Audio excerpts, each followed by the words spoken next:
She cut off friends for sabotage. Was she right?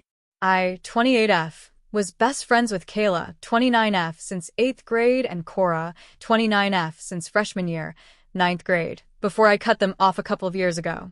All three of us were super fast friends, and with having 50% of our classes together in high school, we were basically inseparable. But the more I reflect on the friendship, the more I understand why my parents didn't like either of them. Sorry, Mom and Dad.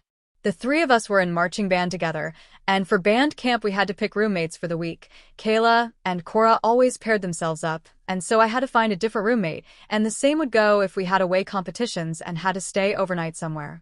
One time we had to be in a group of 4 for a hotel at an out-of-state competition, and they chose 2 other people to room with them, leaving me to scramble and find a group that needed a 4th person yet, or stay in the same room as my parents, which was not going to happen as a teenager trying to be cool.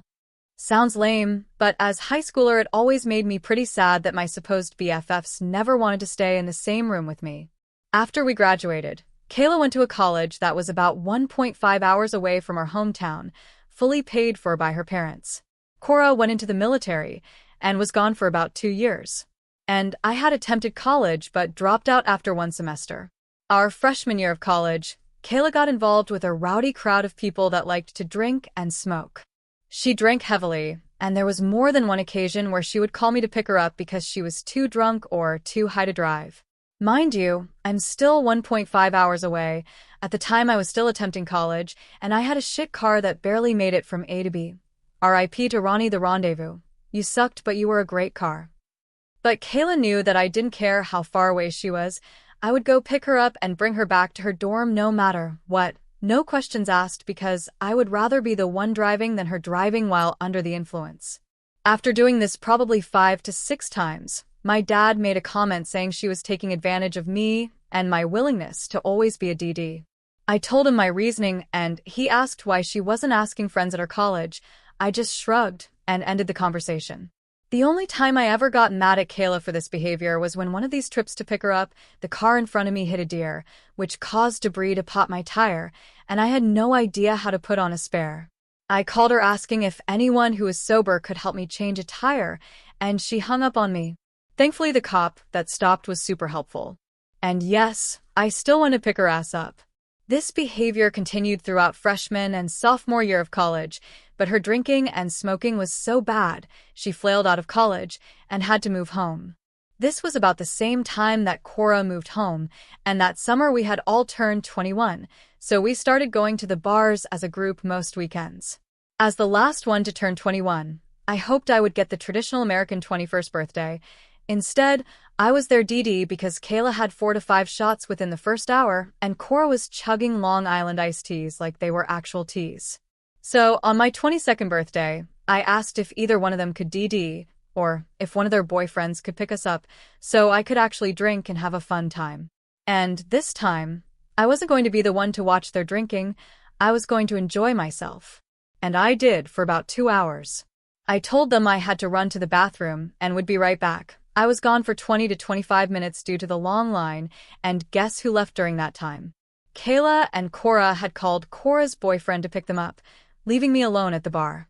Drunk. I started drunk crying to my favorite bartender and Bless Party Marty, because that dude gave me a Gatorade, lots of water, and drove me home once his shift ended. When I asked WTF happened and why they left me, both Kayla and Cora said they had assumed I left because I was gone for so long. Which I now call bullshit because Cora and her boyfriend lived 15 minutes away from the bar, so they had to have called him as I was headed to the bathroom to have left by the time I was done taking a piss. Jump to about a year later, Cora and her boyfriend are expecting their first kid. She randomly called me bawling her eyes out saying she wasn't sure what to do as they had very little income and wanted their daughter to start off right. So, I did what any friend would do. I rallied with Cora's mom to make the best baby shower in all of the Midwest. I spent what little extra money I had to buy all the sizes of diapers a baby could possibly wear. I made the cupcakes and cake pops from scratch, learned how to make a balloon arch, and Pinterest the shit out of baby shower games. Cora cried and said over and over again how much she loved the shower, but she never actually thanked me. Only her mother. Her mom did give me credit for my efforts, but Cora kind of just brushed it off and went to welcome guests and open all her gifts. I couldn't bring myself at the time to care that she didn't thank me personally, because all I truly only cared about her and her baby and making sure they were going to be okay. Kayla didn't help with the party planning, but she was in attendance. She said she forgot a gift, so I told her to put her name on one of the boxes of the diapers I brought, which she did, along with adding her name to the present I brought. She never paid me, nor did she give Cora an actual gift for her daughter. Once Cora's daughter was born, things started getting uncomfortable for me. We'd still go out drinking every once in a while, but we would always end up back at Cora's apartment, where everyone would smoke grass, sometimes even with the baby home. As an asthmatic, I never smoked with them and would usually play with their cats or just leave because it wasn't my vibe. On one of these nights, they showed off their new husky, which basically became mine for the night because they didn't understand that puppies need to go out a lot before they're house-trained. I even took her for a walk at 8 a.m. the next day because she was whining in her crate. I accidentally locked myself out, so I had to repeatedly buzz their apartment. When Cora finally let me in, she yelled at me for waking them up, even after I explained why I took her dog for a walk. I left shortly after that. My final straw came when I got a text from Cora asking for $400 because they couldn't pay their electricity or gas bills. Again, being concerned for my friend and her daughter, I did what I thought was right and sent her the money. But that weekend, she asked if I wanted to join her and Kayla at the water park. I said yes because I had the day off and ended up having to pay for gas on the way back because neither one of them could afford it. 2-ish months later, Cora asked for another $200 because her card declined and she couldn't afford groceries. She had texted me while I was on the phone with my boyfriend, now husband, and he said that he thought she was taking advantage of me. I was blinded by friendship and still sent her the $200. And you know what I saw on Kayla's Snapchat that night? Cora and Kayla going to the local liquor store and Cora paying for the excessive haul of alcohol. On a different snap, it was the two of them, with the caption, "More money, more drinks." I was livid. I told my boyfriend, and he suggested not interacting with them for a couple weeks. But like clockwork, a month later, Cora couldn't afford diapers. I was getting pretty fed up and didn't know what to do, so I called my boyfriend, and he suggested if I wanted to help the toddler but not send Cora money, to order the diapers and have them shipped to her doorstep. So I did. As soon as I sent Cora the order confirmation, she called me all upset asking why I wouldn't just send her the money like before, and in the background, I could hear Kayla say something along the lines of, "Oh, so we're not going out tonight." So I mustered up a kernel of courage. I told Cora wasn't a bank and couldn't keep sending her money. That was the last time I spoke to either of them. I realized they only ever asked for rides, gifts, or money, so I stopped responding to them. I had hoped they would reach out and apologize for their behavior. I'm still waiting.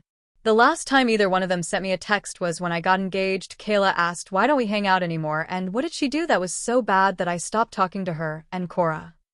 After that text, I decided I was 100% done with both of them.